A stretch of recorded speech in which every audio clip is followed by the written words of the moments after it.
మకరం వారికి కనుక చూసుకున్నట్లయితే రాశి నుంచి మూడో స్థానంలో శని చాలా మంచివాడు. మూడులో అంటే పరాక్రమ స్థానం అని చెప్పుకుంటూ ఉంటాము. అయితే ఈ మకరం వారికి మూడో స్థానంలో ఉత్తరాభాద్ర నక్షత్రంలో ఉండేటువంటి శని భగవానుడు రేవతి నక్షత్రంలోకి ప్రవేశిస్తున్నాడు. ఇది ఎప్పటి నుంచి ఎప్పటి వరకు అంటే మే 18వ తేదీ నుంచి జూన్ 2వ తేదీ వరకు, దాదాపుగా 11 నెలల పాటు, 10 రోజులు తక్కువ, 11 నెలల పాటు అక్కడ ఉంటాడు.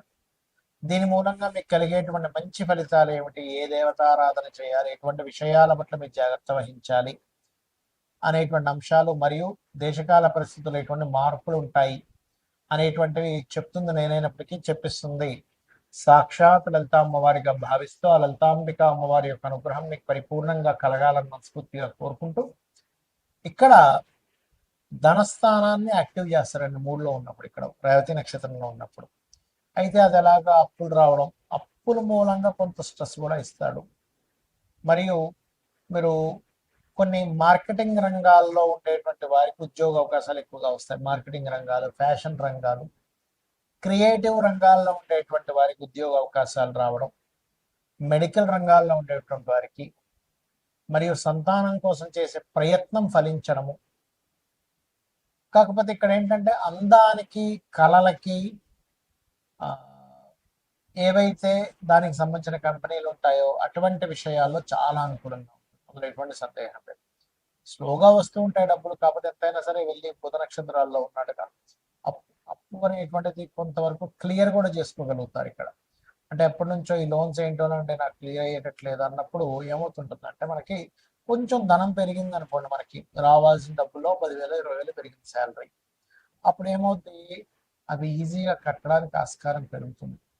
ఆ రకంగా అప్పు క్లియర్ అవ్వడానికి ఉంది మీకు అనుకూలత, అప్పు లభించడానికి ఉంది, శత్రువుపై జయానికి ఉంది, కొన్ని శత్రుత్వాలు క్లియర్ చేసుకోవడానికి ఉంది, సంతానం కోసం చేసే ప్రయత్నానికి అనుకూలత ఉంది. కాకపోతే మీరు ఎవరితోనైనా మాట్లాడేటప్పుడు మూడో స్థానంలో శనినప్పుడు కానీ కుజుడున్నప్పుడు కానీ ఏమవుతాయంటే పరాక్రమం, ధైర్యం పెరిగిపోతూ ఉంటుంది.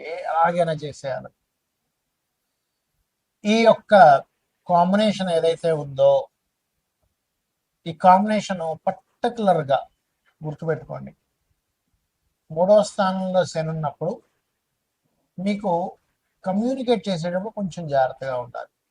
ఏదైనా ఒక ప్రాపర్టీ తీసుకునేటప్పుడు ఒక్కోసారి చూడండి, తొందరపడిపోయి మీకు ప్రాపర్టీ లాస్ అయ్యే అమౌంట్, ప్రాపర్టీ లాభం వచ్చేస్తుంది అనుకుని కొనుక్కుంటూ ఉంటాం.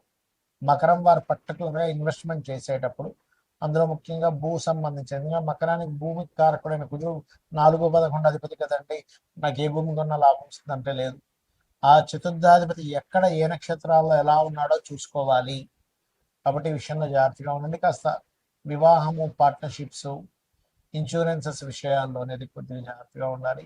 కొన్ని ఎమోషన్స్గా కొన్నిసార్లు వివాహ నిర్ణయాలు తీసుకోవాల్సి వస్తుంది. ఎక్కడ ఎమోషన్స్కి గురవ్వకండి దయచేసి. ఇక మీరు నిత్యము చేయవలసింది లలితాంబిక అమ్మవారి యొక్క ఆరాధన చేయండి. వివాహం కోసం ఇబ్బంది ఉందనుకునేటువంటి వారు ఓం కామేశబద్ధ మాంగళ్య సూత్ర శోభిత కందరాయ నమః మంత్రం చేయండి, అన్ని విధాల బాగుంటుంది. మరి దీని యొక్క ప్రభావం ఒక్కొక్కసారి పర్సనల్ చార్ట్లో శని బుధుడు యొక్క మహాదశలు, అంతర్దశలు నడిచేటప్పుడు ఎలా ఇస్తాడు, మీ యొక్క లగ్నాన్ని బట్టి, మీ జాతక చక్రంలో శని బుధుడి యొక్క పరిస్థితులను బట్టి, శని మహర్దశలో బుధుడు అంతర్దశ, బుధ మహర్దశలో శని అంతర్దశ, దీని మీద కూడా ప్రభావం ఉంటుందండి. ఎప్పుడైనా ఒక గ్రహం ఒక నక్షత్రం మీద వెళ్తుంది, అప్పుడు కనుక మీకు ఇక్కడ మనకి గురువర్గ లగ్నాలు, శని వర్గ లగ్నాలు ఉంటాయి. ఆ లగ్నాలను బట్టి మీ యొక్క షోడశ చక్రాల్లో, అంటే మనకి 16 డివిజనల్ చార్ట్స్ అంటారు, వాటిని బట్టి దాని ప్రభావం మారుతూ ఉంటుంది. కాకపోతే ఏదేమైనా కానీ ఏమంటే నాకు జాతకం తెలియదు, ఏమీ తెలియదు, ఏం చేయాలి, ఈ శని బుధుల యొక్క కాంబినేషన్ అనేటువంటిది ఒక రకంగా చెప్పాలంటే ఇది ఫైనాన్షియల్ గ్రోత్ ఇస్తుంది. అయితే ఇండియాకి కూడా కొంతవరకు ఫైనాన్షియల్ గ్రోత్ ఇస్తుంది. అయితే మనం చాలా రోజులుగా చెప్పుకుంటున్నాం, 8-9 నెలల నుంచి చెప్తూనే ఉన్నాం, యుద్ధాలు పెరుగుతాయి, యుద్ధ సంబంధంగా వాటర్ ప్లేసెస్లో కూడా ఇంకా పెరుగుతాయి అనేటువంటి, నీటి ప్రాంతాల్లో. ఎందుకంటే జలరాశులు అని ఉంటాయి, కర్కాటకము, వృశ్చికము, మీనము. ఈ జలరాశుల్లోకి ఎప్పుడైతే శని యొక్క సంచారం జరుగుతూ, మొన్న మనకంతా కూడా కుజుడు కూడా కలిసి ఉండడం, కుజుడు కుంభంలో ఉండి రాహుతో కలవడం, దాని తర్వాత శనితో కలవడం వల్ల జలరాశుల్లో ఉండేటువంటి జల ప్రదేశాల్లో యుద్ధాలు పెరగడం, జలరాశుల్లో ఉండేటువంటి అన్ని దేశాల్లో ఉండేటువంటి కొన్ని నౌకలకు ఇబ్బంది రావడం, అందులో ముఖ్యంగా ఇండియా నౌకలు కూడా ఇబ్బంది రావడం, ఇవన్నీ చెప్పుకున్నాం మనం. అయితే ఇక్కడ ఏంటంటే బుధుడు యొక్క నక్షత్రాల్లో శని సంచారం జరిగేటప్పుడు ఈ షేర్ మార్కెట్ విషయంలో ప్రధానంగా ఎవరైతే డైలీ ట్రేడ్ చేస్తారో, డైలీ ట్రేడ్ కంటే కూడా లాంగ్ టర్మ్ ట్రేడింగ్ చేసుకోవడం అనేది మంచిది. ఎవరి జన్మజాతక చక్రంలో అయినా బుధగ్రహం కనుక బాగుంటే వాళ్ళకి ట్రేడింగ్లో అద్భుతంగా కలిసి వస్తుంది. గుర్తుపెట్టుకోండి. ఎందుకు? బుధుడు తెలివితేటలకి, ట్రేడింగ్కి, వీటికి కారకుడు. గుర్తుపెట్టుకోండి. సో ఈ కారకుడు అయినటువంటి బుధుడు ఎప్పుడైతే బాగున్నాడో, ట్రేడింగ్ అనేటువంటిది ఏమిటి? మనకి ఎప్పుడు మనం ఎంటర్ అవ్వాలి, ఎప్పుడు బై చేయాలి, ఎప్పుడు సెల్ చేయాలి, ఆప్షన్స్ అంటారు, మీకు తెలిసే ఉంటుంది. సో ఆ యొక్క శక్తిని అద్భుతంగా ఇస్తాడు బుధుడు.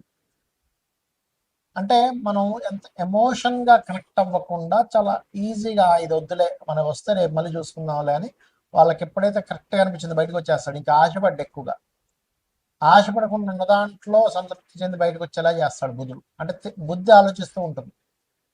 అలాగా ఇప్పుడు ఉండేటువంటి బుద్ధికారకుడైనటువంటి బుధుడు యొక్క నక్షత్రాల్లో శని సంచారం జరుగుతుంది కాబట్టి మీరు లాంగ్ టర్మ్ చేసుకోవడం మంచిది. ఎందుకంటే షేర్ మార్కెట్లో లాంగ్ టర్మ్వే ఫలించేటువంటి సమయం ఇది.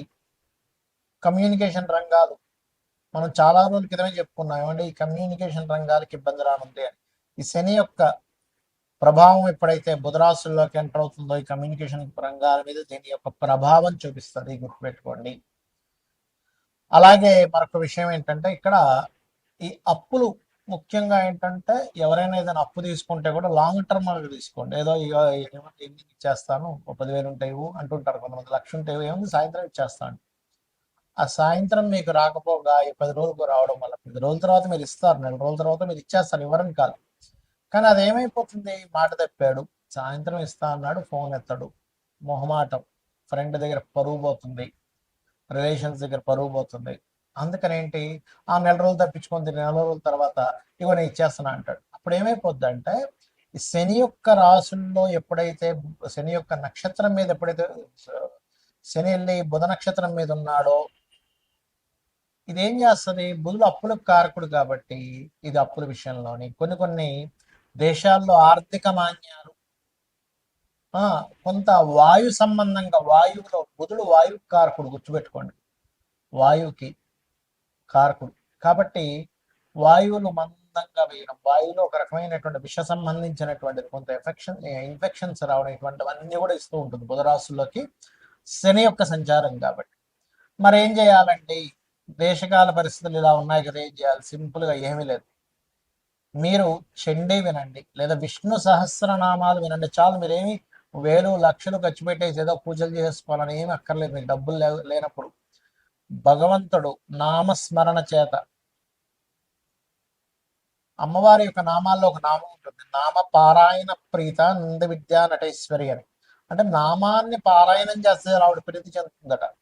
ఆవిడ కనుక ప్రీతి చెందితే మనం రక్షిస్తుంది. ఆవిడ ప్రీతి చెందడానికి కావాలి, అంతే కదండి. ఇప్పుడు ఒక తల్లి కనుక బిడ్డ, అయ్యో నా బిడ్డ అని ఫీల్ అయితే ఆ తల్లే రక్షించుకుంటుంది. కోడైనా చూడండి, కోడి పిల్లల దగ్గరికి వెళ్తే చాలా, కోడి పొడి చేయడానికి వచ్చేస్తుంది, పుల్లైనా పొడి చేస్తుంది. కాబట్టి ఏంటంటే అమ్మవారిని నా తల్లి అనే భావనతో మీరు చేయండి.